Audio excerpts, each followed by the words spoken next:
Hey guys, welcome back to today's video. Today is Saturday, December 30th, 2023, and today we are going to be talking about the Republican Party of Colorado. Now, if you haven't heard the news, Lauren Boebert, the famous or infamous, rather, Republican representative from Colorado's 3rd District, recently announced that she is switching congressional districts from the 3rd District to the 4th District.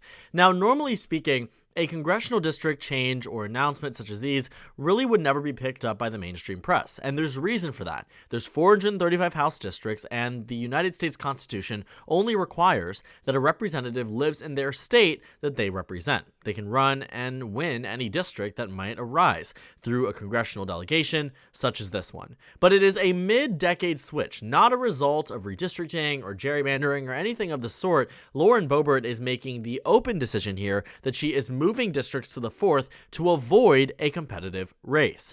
Lauren Boebert came into power back in 2020 during the House elections, in which she defeated her Democratic opponent by a margin of roughly 7 points. This district that had been a district Donald Trump won by roughly 3 points had been Lauren Boebert's overperformance district, one that showed that maybe she would be a stronger candidate than if Donald Trump was at the top of the ticket. But then came 2022, the wake-up call for Lauren Boebert, in which she only won her congressional race by a margin of just 600 votes out of 300,000 cast. It was a 0.2% margin and one of the closest races of the 2022 election cycle. So what happened between 2020 and 2022? Well, Lauren Boebert made certainly a name for herself, one that resulted in her getting scrutinized by many members of the Republican Party. By the time she had reached the general election in 2022, she had been very well known for outlandish statements, similar in margin to people like Marjorie Taylor Greene or Jim Jordan. The only difference is that she came from a competitive district. But the difference, fundamentally, in her 2022 district and her 2020 district was that it became 6 points more Republican, in fact. And so this was a Donald Trump plus 8 district, and Lauren Boebert was only winning it by 0.2%. And no one expected this. When you take a look back at the 2022 House ratings, including the ones on the New York Times website, you find that Colorado's 3rd was widely expected to go to the GOP. People were predicting that Lauren Boebert was on track to win by a 15-16 point margin, especially since many people and many polls were indicating that Colorado and the rest of the country was a lot more lopsided in favor of the GOP. But what we found was that Lauren Boebert was actually a very weak candidate, and her overperformance in 2020 was largely because voters didn't know her and only knew her by her party and the nomination that she had won. Beyond that, they hadn't been able to see her on a national stage, but now they do, and voters nearly rejected that in the last election cycle, despite no investment from the National Democratic Party. Now, Colorado's 4th District is one where a Republican incumbent back in 2022, Ken Buck, was able to win with 61% of the vote. This is one of the most lopsided in favor of the GOP districts in the entire state, and Colorado's 4th is safe red through and through. And it will be again in 2024. And that's exactly why Lauren Boebert is moving congressional districts. But with this departure from the 3rd District race, it gave a lot of security to Republicans that maybe they'd actually be able to hold on to a seat. They won it in 22, they won it in 2020, and arguably if Donald Trump is on the ballot yet again, maybe he could win the district, again by 8 points, and that would translate to a Republican victory, a safe Republican victory that would stay throughout the decade. But then came an announcement from somebody named Ron Hanks, who serves in the Colorado House of Representatives, or did before he ran for Senate back in 2022, and has a name for himself. A name for himself that is oddly similar to Lauren Boebert's. His association with trying to overturn the 2020 presidential election, his refusal to accept the results of the election, and his candidacy for for Senate that was backed by former President Donald Trump in the same way that Lauren Boebert was. And the interesting thing about this is that I think you can take away exactly what you need to simply from the Wikipedia page. Okay, here we have one on Ron Hanks, and we have contents: background, political career, and 2021 U.S. Capitol attack. Well, that can't be good, right? And so when you take a look at the involvement in the January 6th insurrection, he was there. That gotcha question that people have for Republicans, where were you on January 6th, in a joking manner, is very real. for this candidate, who is now running for Congress in a district that Republicans desperately need to be not competitive.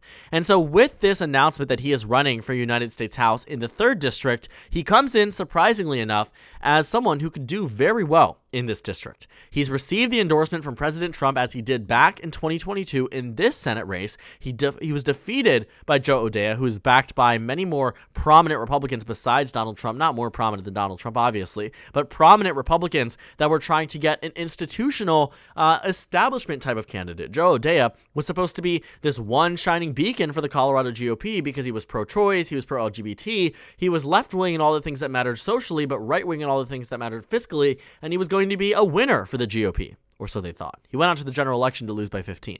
But he also was able to win the primary. Despite Donald Trump's endorsement in the race, he was able to defeat Ron Hanks because Ron Hanks wasn't running in a state that was in love with Donald Trump. This 3rd congressional district, while not necessarily in love with Donald Trump, the Republican voters absolutely would like him, and absolutely do like him. And if you look at the Senate primary in 2022, the 3rd district also happened to be a region that Ron Hanks did quite well in that Senate primary, one that would indicate in a multi-way race he could win the Republican primary. And so far we've seen Jeffrey Hurd in this race. He's an attorney, received the endorsement from a few people across the state, a few Republicans, obviously, U.S. senators, lieutenant governors, former governors, attorney generals, etc. But if Donald Trump weighs into this race and endorses Ron Hanks, it's no doubt in my mind that Ron Hanks would be able to win this nomination, but of course go to the general election and potentially have as close of a result as 2022, or maybe even lose.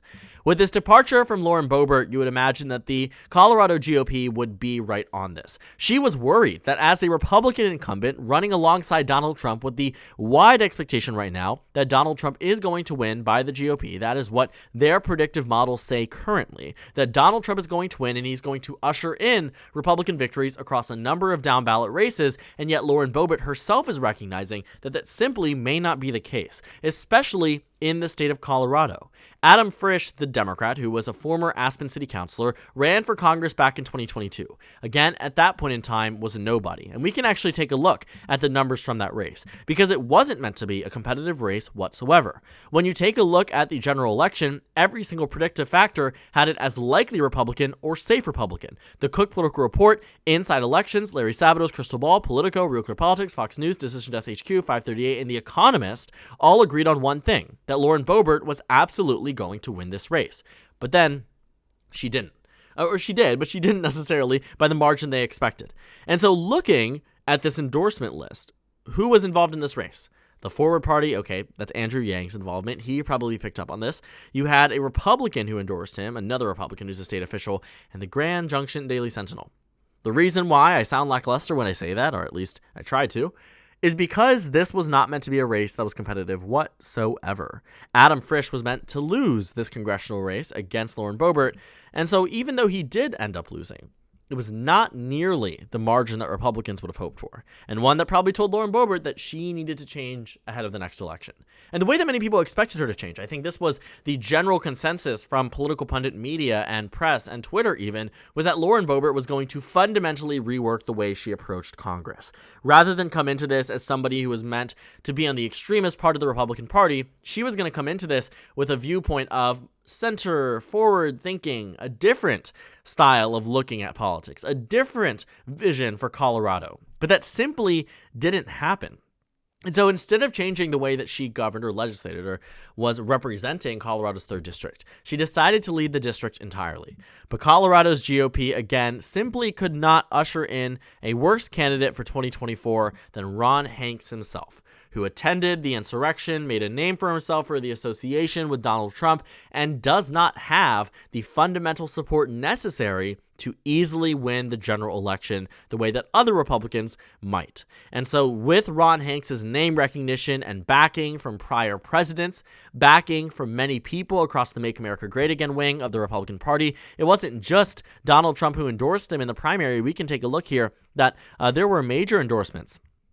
Let's see if we can actually find maybe in the regular election for Ron Hanks that provided him the ability to get so close. I mean, he was polling to lose by an even larger margin, and yet Donald Trump's influence on the race was one that benefited him quite heavily. And so looking at what he did to get himself to that point was all around the 2020 presidential election. He ran for Congress in California, he moved to Colorado, then he ran and won in his House of Representatives race. But again, his political history is very short between then and 2020. Then you fast forward and take a look what he did in this Colorado House of Representatives seat. He pretty much just spent the entire time trying to relitigate the 2020 election. And so you could not probably find a worse state to do that, in terms of swing states at least, than the state of Colorado. Out of nearly all the states that were deemed to be competitive in 2020, Colorado is probably the most partisan, voting for Joe Biden by a 14-point margin statewide. This is not a state that likes Donald Trump. This voting group, though backed Clinton by a narrower margin than Obama, still rejected Donald Trump in an election where arguably Republicans should have been able to win Colorado given the shifts that they saw nationally. Nearly every single state shifted dramatically in favor of Donald Trump, including swing states like Wisconsin, like Michigan, like Pennsylvania, but Colorado only shifted by around a point. Nothing short of an underperformance for Donald Trump in a state like Colorado. And so looking at its margin in 2020, I don't exactly see this as a state that likes Donald Trump, that would vote for him in 2024. And keeping that in mind, Lauren Boebert made the right call in her electability reasoning to withdraw herself from this race, but switching over to another congressional district isn't a good look either. Her 4th district race is likely going to be competitive in the GOP primary. There is a retiring incumbent here, but there certainly are many major names that could pose a problem for Lauren Boebert. She has already seen that people are fundraising in this district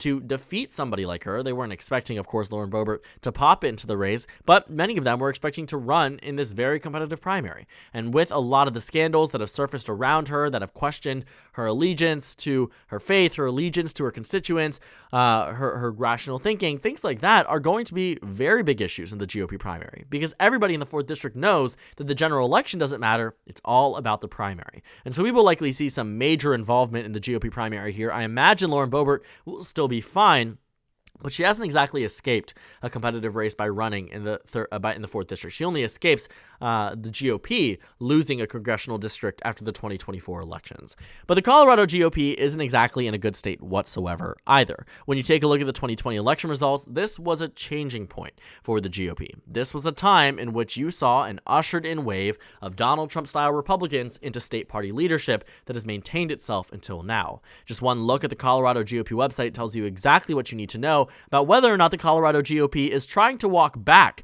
to where they were under Romney and McCain and Bush, even when they won the state of Colorado in 2004, but instead they are fully leveling themselves into the Donald Trump playing field. They are becoming an extension wing of the Make America Great Again part of the Republican Party, and they seem to have no problem with that. And so I think that is going to be one of the major issues the Colorado GOP faces in 2024. There is a Senate race that they don't have. Actually, there's no Senate race in 2024, but there is a Senate race coming up in future election cycles that they should be worried about. These House elections they should be very much worried about. We know this already from the 3rd district, and now Lauren Boebert moving to the 4th. We'll see what happens there. All around, though, the Colorado GOP, especially on a presidential election year, should be doing everything they can to win over their voters in favor of their presidential candidate. And yet Donald Trump, who was already rejected by the voters in Colorado by 14 points in 2020, they are doing nothing to change the perception of Donald Trump, change the way that he campaigns in the state, the way that they campaign in this state, and it is resulting in consistent losses. Election cycle after election cycle after election cycle, Colorado's Republican Party is losing support. And even in the most recent governor's race, where maybe there was some talk about whether or not this race would be competitive, whether or not this race was going to be one that the Republicans should invest in. They looked back at 2018 and said, okay, we lost by 11 points, but now we're talking an election cycle that is 8 points, in some cases 10 points actually, to the right of the nation from 2018. Fast forward to 2022, the margin gets even larger. Heidi Ganahl, who was running in the Republican primary wasn't necessarily somebody who was, a major mainstream candidate. She wasn't a representative. She wasn't an elected statewide official, but she'd still made a name for herself across the state primary and won the nomination across the GOP. But she lost this governor's race by a margin of nearly 20 points. Colorado was almost as blue as solid red states were red in 2022. The margins rivaled what we saw in a lot of ruby red states, and yet Colorado is supposedly a swing state. And so what I think the problem here for the GOP was that Colorado's Democratic Party did a very good job at labeling a lot of the Republicans across the statewide elections, the localized elections, the congressional elections, that they were like Lauren Boebert, they were like Donald Trump, and voters despised that. They turned out in epic proportions in favor of the Democratic Party in a year that should not have been good for the Democratic Party. Keep in mind the context of 2022. And so when we see Lauren Boebert leaving the congressional district that she only won by 0.2%, at face value, that was the right choice politically speaking. Moving to a safer district gave Republicans a prime opportunity at maintaining control of this district. But what just took it all away was Ron Hank's introduction into this race that puts him potentially at an even worse position compared to Lauren Boebert. The one benefit the GOP in Colorado has for this Ron Hanks announcement is that maybe because he lost in 2022, he will not receive the endorsement of Donald Trump. But what we know with candidates like Kari Lake and repeat candidates like J.R. Majewski is that Make America Great Again voters and surrogates and Donald Trump himself don't look at lost elections as disqualifying factors for running in even more competitive races. And so what we will likely see here is that Ron Hanks wins the nomination, and the congressional race is just as competitive as if Lauren Boebert herself was running in the race, something that she just switched entire congressional districts to entirely avoid, but because the Colorado GOP, for all that they're worth, simply cannot field strong candidates and cannot break away from the chains of Donald Trump and losing election cycles. So thank you guys so much for watching this video. Make sure to comment down suggestions below. Subscribe on the left if you haven't already, and check out the Instagram and Twitter. At the bottom left of the screen, there's also a Discord server for you to go ahead and join. On the screen, there's a video you can watch, and then a playlist for my 2024 House election analysis videos. Again, thank you guys so much for watching, and I will see you all later today.